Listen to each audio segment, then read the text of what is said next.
administrative, autorité religieuse, élite intérieure et extérieure et l'autre Malanga, autorité militaire, il faut qu'ils soient les bienvenus ici même à Elon Malanga. Deuxième enfant du sein de sa mère, M.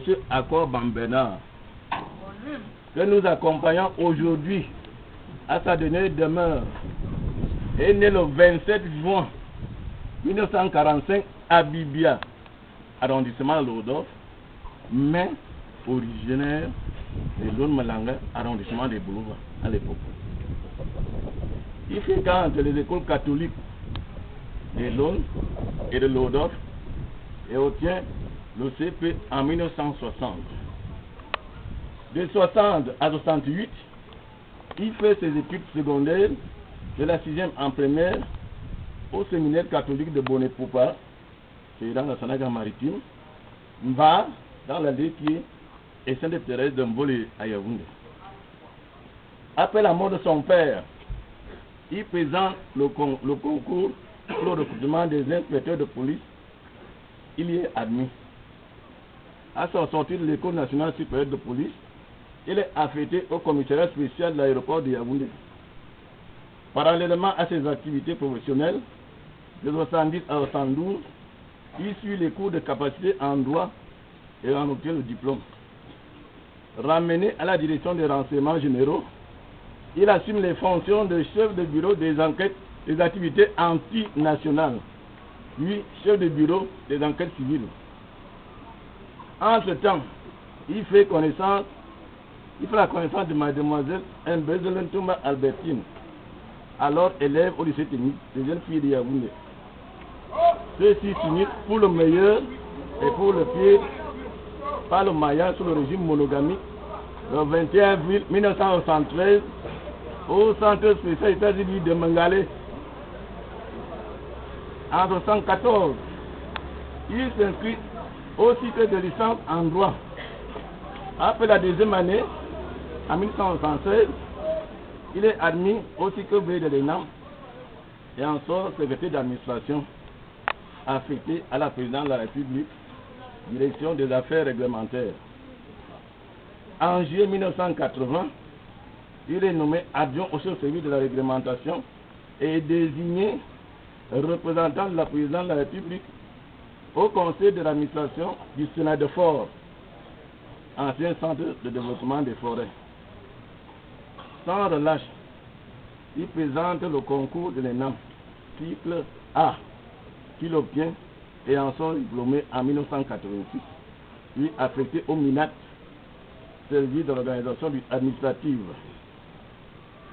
Le 5 février 1986, il est nommé sous-préfet de Mbandjok. Le 4 septembre 1992, sous-préfet de Fumbot. Le 19 septembre 1996, sous-préfet de Douala 4e à Bounaberi. D'où il fera faire valoir ses droits à la retraite le 27 juin l'an 2000. Travailleur assidu, rigoureux, objectif, courageux, intègre. Tout ceci lui a valu d'être décoré de médailles de chevalier et officier de l'ordre de la valeur. Époux exemplaire de par sa fidélité, sa disponibilité, sa simplicité. Il ne quittait pas son épouse qui l'accompagnait chaque jour au champ. Lui-même la tâche en portant les paniers de bois de chauffage, manioc et tessé. Parent attentif et bon éducateur, il ne lésinait pas quant à la scolarisation de sa progéniture et de ses neveux. En 2012, étant au champ, juste de l'autre côté de la rivière, il est pris par un coup de froid. Presque paralysé, son neveu ici, Roger, l'a porté au dos Il l'a ramené ici à la maison. Après les calmants, lui se sentait déjà guéri. Mais ses enfants lui ont dit que papa, tu viens à Yaoundé faire des examens et sur le traitement. Il y a passé.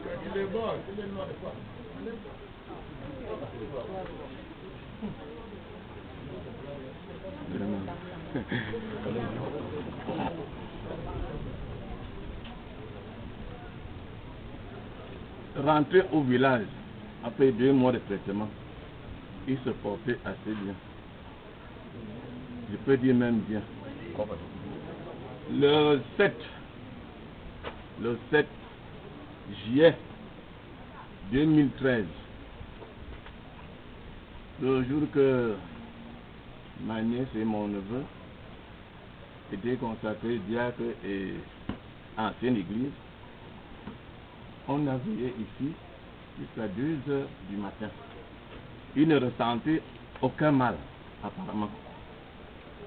Lundi également, on est resté ensemble toute la journée jusqu'à 16 heures. Rentré sur Yaoundé, on m'appelle mercredi que ça ne va pas au village. Maintenant, ça ne va pas. Quelque temps après, il est même dans le coma.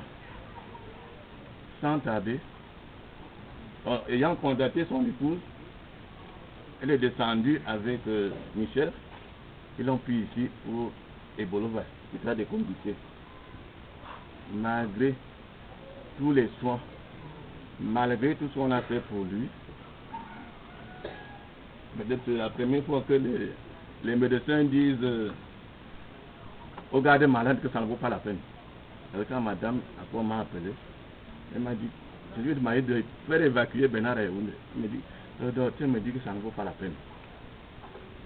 Ça ne vaut pas la peine, on ne peut rien faire. Il en a maximum 72 heures. Et effectivement, il est mort le 13 juillet 2013. Ceux qui demandent de quoi souffrir, monsieur, à quoi? Je ne sais pas. C'est simple. Il est mort il a eu une crise de prostate. C'est très simple. C'est ça qui l'a conduit à la mort. Il est mort d'une crise de prostate le 13 juillet à l'hôpital régional de Combitier. Mon frère Bernard, c'est difficile. Parce que la charge que tu laisses, le vide, le fardeau que tu poses